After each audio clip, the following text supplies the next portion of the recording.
Denial itu kita lagi sedih, berduka, tapi kita pura-pura sukacita. Waduh. Wah, itu lama-lama malah justru malah meledak nanti. Itu Iya. nggak sehat buat kita. Gimana cara dapetin sukacita sejati, Pastor? Wah. Kuncinya sukacita kan harusnya katanya nggak boleh diatur sama keadaan. Iya. Harus dari dalam hati kita. Tapi sebagian kita merasa bahwa nggak mungkin, sulit pasti.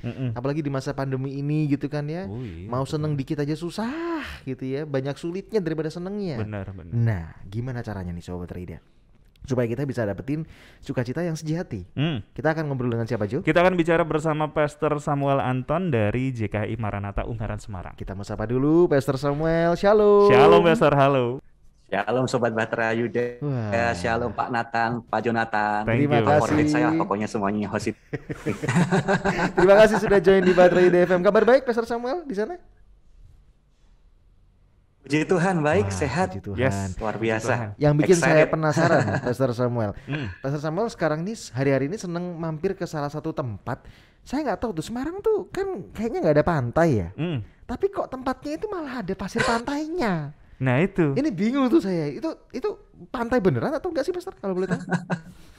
Kita ngobrol bentar ya. Ya di masa pandemi ini semua butuh kekreativitasan ya Pak ya. Iya benar. Dan yang luar biasa di Kota Semarang benar-benar berinovasi sehingga menghadirkan pantai buatan di tengah kota begitu. Wah, keren ya. Biasa. Iya bener. Surabaya kapan? Saya bingung kapan Semarang ada pantainya gitu ya. Surabaya kapan? Wah Surabaya ada yang spesial yang lain ya kan mungkin bukan pantai. Surabaya itu Asik. sekarang yang tren kafe-kafe yang pakai itu apa tuh? roti tawar apa kontainer. Oh, kontainer. Iya, Ditumpuk-tumpuk gitu-gitu Pastor Samuel. Lagi tren ya. Hari ini kita bicara tentang sukacita, Mantap. Pastor Samuel. Sukacita yang sejati, banyak orang yang menanyakan gimana cara dapetinnya, Iya, gimana iya, cara iya. merasakannya. Nah, ini pertanyaan pertama buat Pastor Samuel. Bersukacita di dalam Tuhan itu bentuknya seperti apa, Pastor? Kan Atau feel-nya kayak gimana, feel-nya Pastor? seperti apa? Apakah harus hahaha gitu ya? Hahaha setiap waktu Oh. atau gimana? Gimana, Pastor? Silakan. Iya, menarik sekali pertanyaannya. Bersukacita di dalam Tuhan itu seperti apa? Nah, Sobat Bahtera Yuda, jadi sukacita kalau kita tarik dalam bahasa aslinya, dalam Greka itu disebut kara. Dan kara itu salah satu maknanya adalah sukacita yang mendalam atau joy. Oke. Itu yang timbul dari hubungan pribadi kita dengan Tuhan. Itu ya. Makanya joy itu beda banget dengan happy. Happy itu lebih dipengaruhi dengan apa yang terjadi di luar. Oke. What's happen, what's going on gitu, apa yang terjadi di luar. Tapi joy itu from the inside out, dari hati. Wow. Jadi contohnya kalau happy itu dapat pertolongan, wah sukacita seneng gitu Iya, ya. betul. Dapat berkat mobil baru, wah happy banget. Motor baru gitu, atau mungkin ya kita dapat kiriman makanan, wah sate babi. Waduh. Pasti happy gitu. Mantap pasti itu. Lalu kita bisa liburan bareng keluarga, atau kalau saya mungkin ya, kalau saya pribadi denger tim sepak bola saya menang, tapi saya kalah terus gitu. Iya. I feel you, Pastor. Jadi sukacita itu I feel you too. Oke. Kok jadi seperti kesini itu. ya? Ya, tapi maksudnya itu sukacita itu lahirnya dari luar itu happy, jadi lebih ke happy. Tapi joy itu from the inside out. Iya. Jadi dari dalam keluar, dan itu semua terjadi karena Kristus dan buah Roh Kudus yang ada di dalam hidup kita. Wah. Jadi nggak heran Rasul Paulus dalam Filipi 4 ayat keempat berkata, bersukacitalah senantiasa di dalam Tuhan, dalam Tuhan. Sekali lagi kukatakan bersukacitalah. Rejoice in the Lord. Itu bukan karena situasinya Rasul Paulus saat itu lagi happy, tapi dia menulis itu saat ada dalam penjara. Itu dalam penganiayaan. Iya. Jadi itu artinya menyadarkan kita bahwa joy yang beda dengan happy tadi ya, joy itu atau kara, itu artinya bukan situasiku yang mempengaruhi sukacitaku, tapi Tuhanlah sukacitaku di segala keadaanku. Itulah yang namanya sukacita di dalam Tuhan. Oke. Begitu, Pak. Menarik. Tapi di satu sisi, Pastor, ada orang yang bilang kayak gini, "Loh, kamu kan orang Kristen lagi berduka, nggak boleh, harus bersukacita." Apakah sukacita itu meniadakan kesedihan mungkin? Iya, kan nggak mungkin ya, Pastor, kita nggak bisa, kita nggak berduka ketika situasi memang harus berduka, misalnya kehilangan, mungkin kita sedang berjuang karena kehilangan pekerjaan gitu ya. Iya. Kan harus gimana ya, nggak bisa hahihi gitu loh, ya kan? Iya. Terus gimana, Pastor? Apakah meniadakan yang namanya kedukaan? Itu jawaban, itu pertanyaan bagus dari Jonathan tuh. Justru yang saya mau katakan, kalau kita tuh coba denial ya, bedakan beriman dengan denial ya. Denial itu kita lagi sedih, berduka, tapi kita pura-pura sukacita. Wah, itu lama-lama malah meledak nanti. Itu nggak sehat buat kita. Itu malah kena ke kita nanti. Jadi bedakan yang saya bilang joy tadi, sukacita, beriman itu beda dengan denial. Tapi joy itu artinya gini, kita nggak terpuruk dengan keadaan. Gitu ya. Itu bukan surat izin untuk kita terus tinggal dalam keadaan seperti itu. Tapi masa-masa duka, masa-masa grieving itu harus ada. Saya pun juga mengalami secara pribadi. Kakak saya dipanggil Tuhan tahun kemarin dan kita ngalami grief banget gitu ya. Tetapi hal itu tidak membuat pada akhirnya jadi surat izin untuk kami terus hidup dalam keterpurukan. Justru sukacita yang dari Tuhan, yang dari dalam keluar itu membangkitkan kami untuk melanjutkan apa yang sudah kakak saya lakukan. Contohnya dengan kekuatan yang dari Tuhan itu, saya bersama dengan saudara-saudara kita selesaikan lagunya kakak saya, judulnya Lebih Dari Cukup, dan itu jadi berkat bagi banyak orang. Jadi itu bedanya. Jadi kalau berduka, berdukalah, menangis, menangislah, karena itu justru akan membuat kita itu benar-benar lega, gitu ya, kita benar-benar dipulihkan. Tapi setelah itu jangan terus tinggal dalam kondisi seperti itu, tapi terimalah, berdamailah dengan keadaan itu. Dan mengambil keputusan untuk aku mau terus move on, melangkah. Gitu, Pak. Itu ya. Ini selaras ya dengan seorang konselor yang kita hubungi beberapa bulan yang lalu. Kalau memang sedang ada dalam masa yang menyedihkan, ya berdukalah, nggak apa-apa. Itu fase yang harus kita lalui, begitu ya. Benar. Wow, luar biasa. Kita masih bicara tentang sukacita bersama Pastor Samuel Anton. Silakan, Cu. Gimana cara dapetin sukacita sejati, Pastor? Kuncinya gimana, Pastor? Saya masih labil, Pastor. Kadang-kadang kalau misalnya siarannya, misalnya ya kalau di dunia siaran, saya mau sih joy, tapi saya masih happy aja. Iya, dulu zaman kita siaran masih baru-baru tuh, Pastor. Kalau dipuji, naik tinggi gitu ya. Ada komen satu nggak enak, gimana? Kalau komen satu nggak enak, ini siapa sih kok banyak banget guyonannya nggak serius? Setengah jam nggak mau ngomong ya. Saya kita langsung aduh berat banget nih ya kayaknya ya, nggak happy nih, nggak bisa jaga sukacita. Gimana, Pastor Samuel, kita dapetin sukacita yang seperti itu? Kuncinya, Pastor, kunci. Iya, jadi sukacitanya masih labil ya. Iya benar, masih labil. Iya. Sobat Batra Yuda, sukacita kembali ya. Sukacita itu kan artinya kara ya, dan sukacita itu salah satu sifatnya itu dari buah roh. Gitu ya. Dan itu di dalam Galatia 5 ayat ke-22. Buah roh itu ialah kasih, sukacita, damai sejahtera, kesabaran, kemurahan. Itu semua sifat dari buah roh.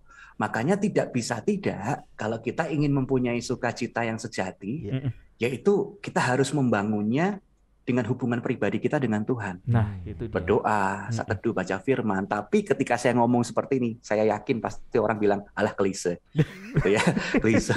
Sukacita doa gitu ya. Sukacita saat teduh. Tapi ini bukan klise. Iya.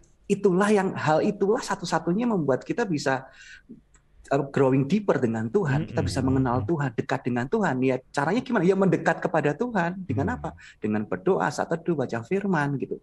Nah, itulah yang membuat kita pada akhirnya setelah kita itu growing deeper, kita mengenal Tuhan lebih lagi, maka kita akan semakin didewasakan. Nah, orang yang hidupnya penuh drama itu labil. Tapi orang yang hidupnya dewasa itu stabil. Makanya kita perlu tertanam, bukan hanya tertancap gitu ya. Kalau tertancap itu ada angin sedikit ya, kita akan goyang, sukacita kita akan hilang. Tapi kalau kita berakar kuat di dalam Tuhan dan Roh Kudus yang memampukan, itu yang membuat kita stabil. Kenapa? Karena kita tertanam dalam, berakar kuat di dalam Tuhan. Nah, saya nggak lagi ngomongin teori, Sobat Batra Yuda. Saya pribadi mengalami banyak hal dalam hidup ini gitu ya. Jadi waktu mama saya pernah sempat kena kanker stadium 3, padahal pendoa syafaat loh, cinta Tuhan yang bawa keluarga datang kepada Tuhan loh. Lalu papa saya meninggal. Lalu tahun kemarin kakak saya meninggal. Istri saya pun sempat mengalami keguguran 2 kali. Oleh sebab itu akhirnya kami menulis lagu Cinta di Hatiku gitu ya. Biarlah cinta di hatiku terus menyala di dalamku. Itu kenapa? Karena bukan kita lagi happy. Situasi-situasi kita ini lagi sangat nggak mudah. Dan bahkan sampai saya nangis, Tuhan mau melayani generasi ini kok susahnya minta ampun ya. Perjuangannya kok beratnya minta ampun ya. Tapi dari situ inilah yang terbukti ketika kita mengalami banyak hal yang terjadi, sukacita kita ini joy atau sekedar happy. Nah, kita mau belajar dari Nabi Habakuk. Dia seorang yang menyadarkan kita harus punya sukacita yang sekalipun. Nah, kita harus belajar itu yang membuat kita jadi stabil. Sekalipun itu ada dalam Habakuk 3 ayat 17 sampai 19. Itu powerful sekali ayatnya. Jadi sekalipun pohon ara tidak berbunga, pohon anggur tidak berbuah, hasil pohon zaitun mengecewakan, sekalipun ladang-ladang tidak menghasilkan bahan makanan, kambing domba terhalau dari kurungan, tidak ada lembu sapi dalam kandang, namun aku akan bersorak-sorak di dalam Tuhan, beria-ria di dalam Allah yang menyelamatkan aku. Itu powerful sekali. Karena memang kita harus sadar supaya kita punya sukacita yang sejati. Sukacita yang sejati atau joy itu tidak dipengaruhi kondisi di luar. Tapi sukacita bisa mengubah kondisi yang ada di luar. Itu yang bikin perbedaan. Dan sadari bahwa sukacita kita nggak ditentukan oleh apa yang sedang terjadi dalam hidup kita, tapi apa yang Kristus sudah lakukan dalam hidupmu. Jadi itulah yang membuat pada akhirnya hidup kita bisa stabil. Berduka boleh, sedih boleh, kita mengalami broken boleh, kita memang harus melewati fase itu. Tapi sekali lagi, itu sukacita yang dari Tuhan, yang joy itu, pada akhirnya akan mengangkat kita kembali untuk bisa move on, untuk bisa berjalan kembali menghadapi kehidupan selanjutnya ini, ya maksudnya ke depan ini apa yang harus kita lakukan. Bukan kita terpuruk di dalam tempat yang sama dan terus tidak berdamai dengan keadaan kita. Itulah sukacita yang Tuhan ingin kita ada dalam hidup kita. Wow, luar biasa. Seperti itu, Pak. Satu pesan yang dititipkan buat kita semua, Sobat Raida, dari Pastor Samuel Anton, tetaplah bersukacita. Mungkin ada dalam fase yang sulit begitu ya. Lalui ini dengan tentunya dengan kekuatan Tuhan, lalu kembalilah untuk bisa move on dan bersukacita kembali. Luar biasa. Wow, kita masih bicara bersama Pastor Samuel Anton. Nah, ini satu kasus yang sering dialami oleh setiap anak Tuhan ketika diajarin sukacita, Pastor. Gimana Tan? Gini. Misalnya nih ya, Pastor, kamu tuh harusnya bersukacita, Jo. Kenapa? Karena ada yang lebih parah daripada kamu. Kamu kan di efisiensi kan banyak loh yang di PHK bahkan. Iya juga ya. Ini ya cerita saja ya, Sobat Rida. Bukan. Tapi kok mengena di hati ya? Bukan fakta yang terjadi. Ini pura-pura aja gitu ceritanya, Sobat Rida. Oh iya. Kamu cuma di efisiensi loh, Jo. Yang lain tuh kan di PHK. Harusnya kamu bersyukur, harusnya kamu bersukacita. Iya sih, puji Tuhan ya. Terus Jonathan ingat si A di PHK, si B di PHK. Wah, ya udahlah, saya milih untuk sukacita deh karena saya nggak di PHK, gitu kan? Kalau seperti itu kasusnya, Pastor Samuel. Itu sukacita sejati atau bukan sih, Mas? Sukacita apa sih itu? Sombong namanya. Seru banget ya pertanyaannya. Silakan, Pastor. Ini menarik ya, Sobat Bahtera Yuda. Sekali lagi, kalau kita belajar arti dari kara gitu ya, sukacita atau kara itu tidak mengandung sukacita duniawi, seperti bahagia lihat orang lain susah, atau senang melihat orang lain bernasib buruk, atau bersyukur yang gosipin kita, yang nyinyirin kita, yang ngejahatin kita kena kecelakaan. Waduh, kita sukacita nih. Ekstrim banget. Tahu rasa dari. Iya benar. Justru sukacita yang benar, yang sejati itu karena mengalir dari Roh Kudus di hati kita. Maka pasti kita nggak akan tahan untuk nggak berbagi sukacita. Kalau orang lain susah, kita nggak akan tahan untuk nggak nolong mereka, nggak memberkati mereka, kita nggak tahan. Pasti kita mau menolong mereka, kita pasti mau memberkati mereka, menghibur mereka, menguatkan mereka, sehingga pada akhirnya mereka mengalami sukacita itu kembali. Itu yang sebenarnya. Saya ingat nih, Pak Yonatan dan Pak Nathan. Jadi saya ingat kisah Musa dan Miriam. Ini menarik. Itu ada di kitab Bilangan kalau Sobat Bahtera ingin baca gitu ya. Jadi Miriam, saudara perempuan Musa itu pernah mengatai Musa. Pernah menggosipin Musa gitu ya. Nyinyirin lah ya bahasanya sekarang. Pernah nyinyirin Musa karena Musa mengambil perempuan Kush waktu itu. Nah, singkat cerita, Tuhan itu beracara pribadi sama Miriam. Dan Tuhan itu membela Musa. Sampai pada akhirnya Miriam kena penyakit kusta. Tapi nggak ada ayat Musa bersukacita karena itu loh.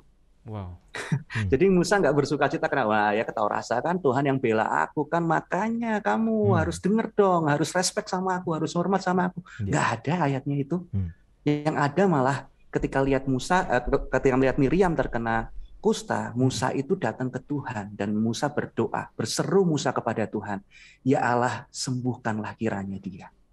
Jadi Miriam yang gosipin, Miriam yang nyinyirin, tapi Musa nggak bersukacita atas apa yang dialami oleh Miriam kena penyakit kusta, tapi Musa berseru kepada Tuhan dan Musa mendoakan Miriam. Jadi itulah yang the real joy gitu ya, sukacita yang sebenarnya yang sejati, karena sukacita yang sejati tentu tidak bersukacita atas penderitaan orang lain. Tapi sukacita yang sejati itu nggak tahan, itu nggak nolong orang supaya mereka bisa bangkit kembali dan bisa bersukacita kembali. Begitu, Pak. Iya. Jadi kalau mungkin ada orang lain yang bilang kayak gitu, ya sudah gitu ya. Tapi jangan dilakukan gitu ya.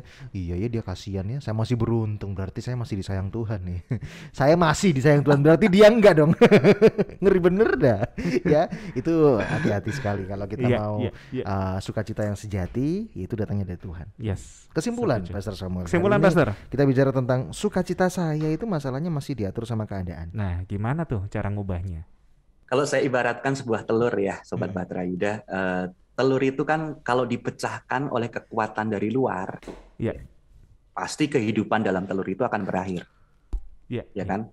Ya, jadinya omelet, jadinya telur dadar gitu kan. Tapi jika sebuah telur itu dipecahkan oleh kekuatan dari dalam, maka kehidupan baru telah lahir. Jadi intinya jangan biarkan kondisi dari luar itu memecahkan dan merusak sukacita kita. Tapi biarkanlah joy atau kara yang di dalam kita ini mengubahkan kondisi yang ada di luar kita. Jadi from the inside out. Karena sekali lagi sukacita kita tidak dipengaruhi kondisi dari luar. Tapi sukacita itu bisa mengubah kondisi yang ada di luar. Dan itu adalah buah Roh Kudus. Karena saya percaya, apalagi di masa-masa yang nggak gampang ini ya, masa-masa pandemi atau masa-masa grieving kita ini, saya percaya bahwa a joyful person is a powerful person in hard times. Jadi orang yang hidupnya penuh sukacita dan berpengharapan itu adalah orang yang kuat di masa sulit. Orang itu bisa bersedih, orang itu bisa berduka, tapi orang itu tidak akan kehilangan sukacita karanya yang ada di dalam hatinya itu. Untuk bisa bangkit kembali, menghadapi masa-masa yang tidak mudah. Dan pada akhirnya selalu dia bisa berkata, God is good. Tuhan itu baik, apapun yang terjadi. Luar biasa. Iya, itu dari saya. Karena saking sukacitanya, request di Batra Yuda, God is good on. boleh. Siap, nanti saya akan putarkan. Boleh, silakan, boleh. God is good. Wah, lagu saya diputer nih.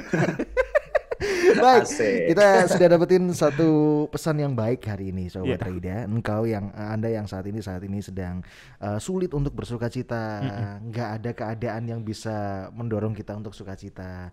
Sebenarnya bukan keadaan, tetapi bagaimana diri kita sendiri bisa memaknai kehidupan bahwa Tuhan baik, Tuhan sudah nyelamatin kita, dan Tuhanlah sumber sukacita itu. Narasumber kami Pastor Samuel ada di Instagram, silakan di follow Sobat Raida di mana? Anda bisa follow di @samuel_anton ya, Samuel_anton. Ini kesan saya kalau Anda follow kayaknya nggak bisa tahan untuk selalu ngeliatin story atau feednya. Betul. Iya, selalu pasti ada yang memberkati, ada putra-putri dari Pastor Samuel yang lucu-lucu gitu ya. Benar. Saya perhatiin banget ya, nanti tumbuhnya pasti luar biasa. Ada gitu. update juga soal klub bola saya. Sedikit. Kalau habis tanding gitu ya, saya selalu lihat Pastor Samuel Anton bikin story nggak nih? Saya lihat. Baru pertama kali saya lihat kemarahan dari Pastor Samuel. Di postingan kemarin. Hilang happiness saya. Itu enggak loh ya Sobat Raida, cuman ekspresi saja gitu ya. Ada pelatih dengan deretan pemain seperti itu masih aja kalah, luar biasa.